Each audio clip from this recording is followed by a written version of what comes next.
Buenos días, hoy es miércoles 14 de diciembre del año 2022. Transmitimos desde Cuenca, Patrimonio Cultural de la Humanidad. A esta hora estamos saludando y dando la más cordial bienvenida al politólogo y sociólogo Carlos Pozo, catedrático universitario y siguiendo un doctorado en la Universidad de Salamanca, España. Carlos, buenos días.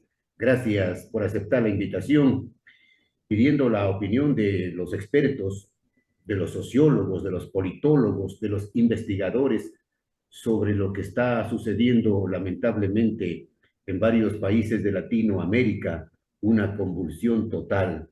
En Perú, manifestaciones en las calles, en los pueblos, en las ciudades, por el tema de la destitución al expresidente ahora, Pedro Castillo. En Argentina, la sentencia a la expresidenta Cristina Fernández. En Brasil, Carlos, Bolsonaro no admite su derrota todavía, mientras que a Lula ya le entregaron las credenciales. Y en Ecuador también vivimos una historia, ¿no? De lamentos. Pero ¿cuál es su lectura, Carlos, de lo que sucede en los países de esta parte del continente? Buenos días, Jaime. Gracias por la invitación. Un saludo a toda la audiencia del programa, en especial de Cuenca, ciudad a la que me une sentimientos muy profundos. Y reitero mi gusto de estar acá en el programa. Bueno, la situación en América Latina se torna compleja por algunas razones que las podemos ir desenhebrando a lo largo de la conversación, si es que nos da el tiempo. Sin embargo, yo creo que habría que tomar en consideración al menos dos puntos. En primer término, yo creo que habría que indagar las particularidades de cada uno de los casos. Eh, si bien, digamos, algunas condiciones económicas y estructurales atraviesan y nos emparentan a varios de los países latinoamericanos, yo creo que hay algunas particularidades que es importante distinguirlas. No es lo mismo lo que sucede en Brasil que lo que sucede en Argentina, que lo que sucede en Perú, que lo que sucede en Bolivia. Y en primer lugar, digo esto porque las trayectorias de los estados de cada uno de estos países y las relaciones de la sociedad con el estado, es decir, las relaciones socioestatales, son distintas. Entonces, este es un primer elemento que habría que considerar. Perdón. Un segundo elemento yo creo que tiene que ver eh, con los procesos de cambio que vivieron los países latinoamericanos o varios de ellos los últimos 30 o 20 años y algunos de ellos atravesados por lo que se suele denominar como los procesos de forma del Estado, que en alguna literatura de las ciencias sociales se conoce como los ciclos post-neoliberales y que, digamos, los actores políticos denominan como el socialismo del siglo XXI, nuevas formas de populismo, etcétera. Es decir, dependiendo de la orilla en que nos ubiquemos, vamos a definir estos procesos.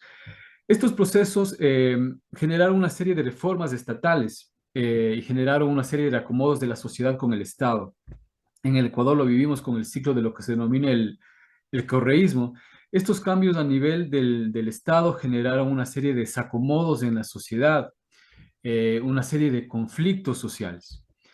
Luego, digamos, de que estos procesos de izquierda, llamémoslo así de manera muy general, desaparecen, digamos, del espectro político o ralentizan la fuerza de su proyecto político, reaparece, digamos, en América Latina o se instala en América Latina una serie de disputas entre digamos, una vertiente neoliberal, digamos, que estuvo eclipsada por estos ciclos de izquierda, que retoma el poder y al retomar el poder, y este me parece que es el punto sobre el que quiero insistir, eh, reinstala uno de los relatos políticos que atravesaron América Latina, yo diría, durante varias décadas y que fueron característicos de los ciclos neoliberales. Estos dos ejes, digamos, que marcan el nuevo relato, entre comillas, de los ciclos neoliberales son dos. Esta suerte de descrédito del Estado y de sus instituciones, es decir, una naturalización de que el Estado y las instituciones no funcionan, y una naturalización o una legitimación de que todo lo que tiene que ver con lo público supone corrupción.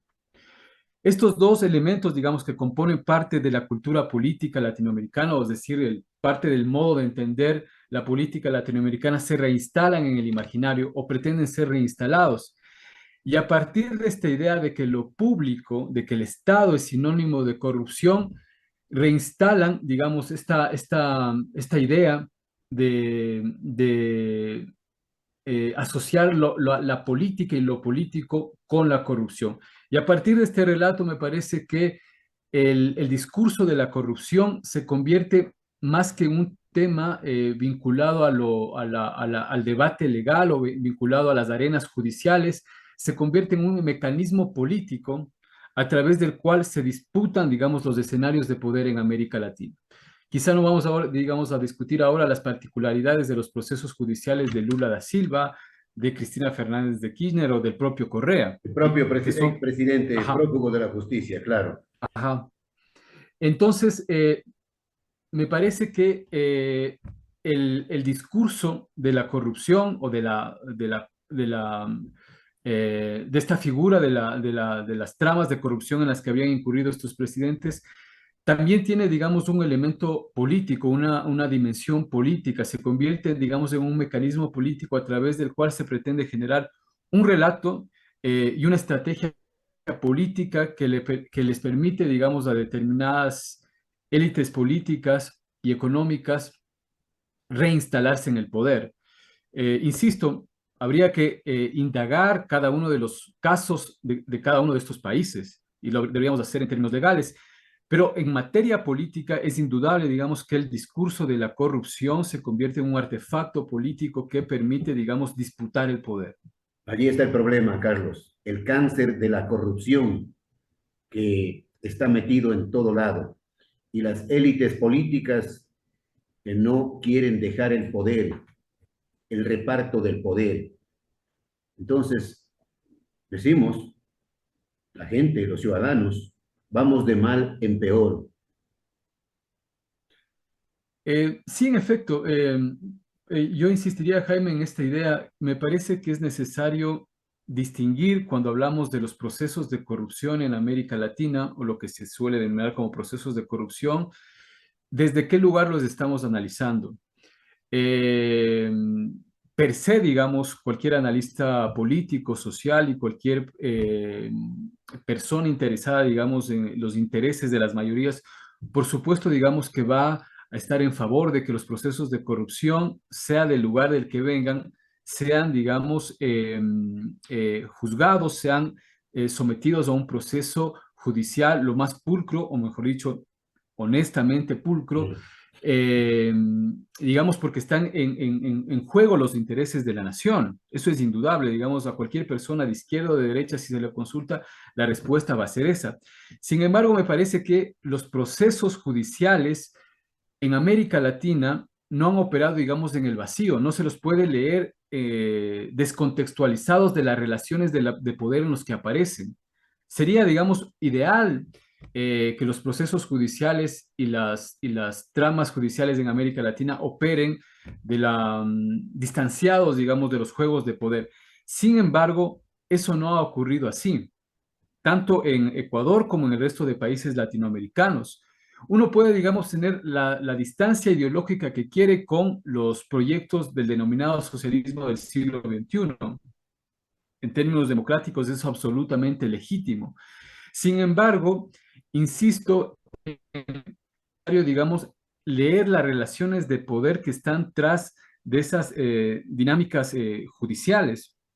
Y solo en ese momento, digamos, lograríamos entender eh, que la disputa, digamos, no es moral, no es, digamos, una sanción moral en términos de buenos o malos sobre los procesos judiciales que atraviesan varios expresidentes, sino que también hay una disputa de poder de por medio y digamos, hay algunos elementos que podríamos discutir más adelante sobre esas relaciones de poder que atraviesan Carlos, ese tema. Carlos, y cuando la justicia actúa como debe actuar, lógicamente, y sentencia a los actores políticos vinculados con actos de corrupción comprobados, claro, lo primero que hacen es declararse perseguidos políticos.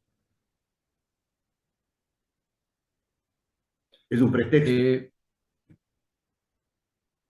sí, digamos, el tema del declararse perseguido político no es nuevo en América Latina y no es nuevo Claro. en la historia de la democracia contemporánea.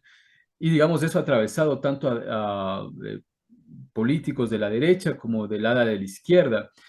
Pero insisto, yo creo que en términos académicos y en términos de reflexión política y de debate, que es lo que nos convoca en esta reunión, es importante, digamos, no homogenizar todos los procesos y todos los casos. Porque de lo contrario, digamos, lo que estaríamos deslegitimando es la posibilidad del debate político y la posibilidad del debate democrático. Solo Mm. por poner un caso, para no alargarnos, si nosotros, por ejemplo, nos situamos en Brasil el expresidente Lula da Silva, eh, en el proceso que se le siguió y que lo llevó a ser juzgado, eh, Juzgado y me- si- procesado y encarcelado. Sí, me parece el proceso, si no recuerdo mal, fue se lo denominaba por corrupción pasiva y por lavado de dinero con con la petrolera estatal Dile, y también. Con Petrobras. El juez, digamos, que lo lleva a a la cárcel, luego es posesionado por el presidente Bolsonaro. Más allá de este hecho anecdótico, que, digamos, también nos puede llamar la atención, es indudable que en términos, insisto, de reflexión académica y política, es necesario rastrear con qué rigurosidad se generó este proceso y qué intereses hubo detrás. Yo creo que la discusión no solo es en términos morales, sino también en términos políticos. Luego el presidente Bolsonaro, digamos, es sobreseído y nuevamente puede participar Lula, Lula, perdón, el presidente Lula es sobreseído, nuevamente puede participar y gana las elecciones. en la contienda electoral. Entonces, digamos, uno, si se pone a pensar, digamos, de manera muy peregrina, podría sopesar también que uno de los grandes intereses que hubo ahí es retirar a Lula de la contienda electoral. Y la gran discusión, insisto acá, es que el discurso de la corrupción se convierte en un relato que pretende reordenar el campo político en América Latina.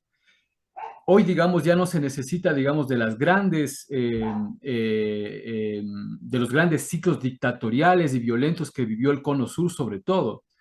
Hoy, digamos, las grandes élites económicas, sobre todo, y políticas, necesitan solo de dos elementos, o al menos de dos elementos, digamos, para disputar el poder. Mantener, digamos, cierta preeminencia sobre los relatos mediáticos, es decir, tener poder de influencia sobre los relatos mediáticos y tener sobre todo poder de incidencia en el poder judicial. Me parece que si nosotros desconocemos esta asociación que pueden tener determinadas élites políticas y económicas con el poder mediático y con el poder judicial, no logramos desenredar exactamente cuál es el juego de poder. Carlos, Sí, quiero aprovechar esta buena oportunidad que nos ha brindado usted también para pedirle su opinión, su lectura sobre el tema de la pugna de poderes que hay en nuestro país. Aquí también, digamos, como dice el pueblo, se sacan los ojos por la troncha, poder legislativo, el judicial está desprestigiado, el legislativo igual, el gobierno tiene sus problemas también por el tema del reparto de cargos, puestos claves. También no estamos pues en una situación política agradable. en efecto, Jaime, yo diría para corroborar lo que usted acertadamente grafica, yo diría que desde antes del 2007, cuando inicia el ciclo del denominado periodo correísta, si usted revisa los datos, un trabajo que lo realiza el Latinobarómetro en América Latina cada año para medir, digamos, la legitimidad que tienen las instituciones democráticas en los países latinoamericanos. Yo recuerdo que previo al 2007, la legitimidad que tenía en el entonces el Congreso Nacional no llegaba al 20%. La legitimidad que tenía el presidente de la República, el Ejecutivo, no llegaba tampoco al 15%. Los partidos políticos no tenían ningún tipo de representatividad o ningún tipo de legitimidad en la sociedad ecuatoriana. Actualmente esos niveles son más bajos, mucho más bajos. Exactamente, por eso le recordaba estos datos, Jaime. Nuevamente, digamos, se reinstala un modo de procesamiento, digamos, de la política o de relaciones de los sujetos sociales con las instituciones públicas, mediadas por la deslegitimidad. Es decir, para ponerlo en palabras más sencillas, la gente no cree en las instituciones. La gente no cree que las instituciones públicas puedan mediar con sus problemas cotidianos, o lo que es peor aún, las personas, digamos, no tienen certeza y legitimidad de que las instituciones públicas puedan responder de manera equitativa y de manera honesta a cada uno de los procesos sociales y públicos que son de su interés. Y eso es absolutamente gravísimo. Si usted, para hacer un pequeño paréntesis, me pregunta, entre otras de las razones por las cuales, digamos, el Ecuador está atravesando severos procesos de violencia en sus relaciones, en parte tiene que ver con esto. La violencia comienza a crecer exponencialmente, a maximalizarse, precisamente porque los sujetos sociales no tienen confianza en las transacciones que tienen con las instituciones. Digamos, si tenemos un presidente de la Asamblea Nacional, un presidente del Ejecutivo, al que la gente no le cree y que su palabra, digamos, no tiene ninguna trascendencia en términos públicos, si las instituciones, digamos, no responden a las demandas de los ciudadanos, lamentablemente en el contexto en el que nos encontramos, Los la violencia, presidentes, sí. Carlos, los presidentes, ¿por qué han perdido tanta credibilidad? ¿Por qué están hundidos en el desprestigio los poderes del Estado, que deberían ser ejemplos para la sociedad, ¿no? Ejemplos en todo sentido, pero verles reunidos a los presidentes de la función legislativa, perdón, judicial y legislativa con otros actores políticos en lugares clandestinos, digamos así, ahí es cuando se pierde toda la confianza, ¿no? Eh, en efecto, Jaime, digamos, más allá, digamos, de estos hechos anecdóticos en los que, digamos, solo para poner algo, ¿no? Los pactos políticos y las relaciones políticas entre actores per se, en un orden democrático, no son buenos ni malos necesariamente. El problema es que cuando estos arreglos políticos se realizan, digamos, de manera no democrática y por debajo de la mesa. Por debajo de la mesa, perfecto. Entre Eh, gallos y medianoche se dice también. exactamente. Y me parece que hay un segundo elemento, y en esto quisiera insistir. No solo es que hay un descrédito del accionar o de la voluntad individual de cada uno de los actores políticos, el público, el presidente de la Asamblea, sino lo que es peor, la gente no tiene certeza ni legitimidad en las relaciones que ellos instauran con las instituciones. Para ponerlo un ejemplo, para que la gente nos entienda con mayor claridad, uno de los lastres de nuestra cultura política y de nuestras relaciones socioestatales, que la vivimos, digamos, durante varias décadas, fue este problema que expresa mucho, digamos, de nuestros problemas institucionales y que hoy de nuevo campea, digamos, en nuestra sociedad, que fue el tema, por ejemplo, de los tramitadores. Usted antes, si este proyecto, digamos, entra en crisis, ahora no podemos discutir aquello. El Estado, digamos, que en el Ecuador siempre, digamos, mantuvo unos pilares muy endebles, nuevamente comienza a hacer aguas. Y las relaciones, digamos, que el Estado genera con la sociedad frente a la desinversión estatal en términos sociales, en términos económicos, nuevamente comienza a desmoronarse. Hoy, digamos que es un caso paradigmático y un caso, yo diría, patético, uno para ir a sacar la licencia de conducir. Instituciones públicas, nacionales y seccionales, completamente desprestigiadas, acusadas de acto de corrupción. De esto, pocas, creo yo, se escapan de estas actividades mañosas que perjudican los intereses del pueblo ecuatoriano, perjudican a la gran mayoría, y nos seguimos preguntando, ¿y hasta cuándo, padre Almeida? Y en medio de este ambiente del toma y daca, los ecuatorianos estamos viviendo ya un nuevo proceso electoral. En términos seccionales, van a transparentar un proceso que venía madurándose ya hace algunos años en el país. La disputa correísmo-anticorreísmo me parece que no va a organizar absolutamente la disputa electoral. Por más, digamos, que algunos actores pretendan reinstituir esta dicotomía correísmo-anticorreísmo como el caballo de batalla de su proyecto político electoral, me parece que hay unas lógicas políticas, unas sensibilidades políticas que vienen desbordando esta dicotomía.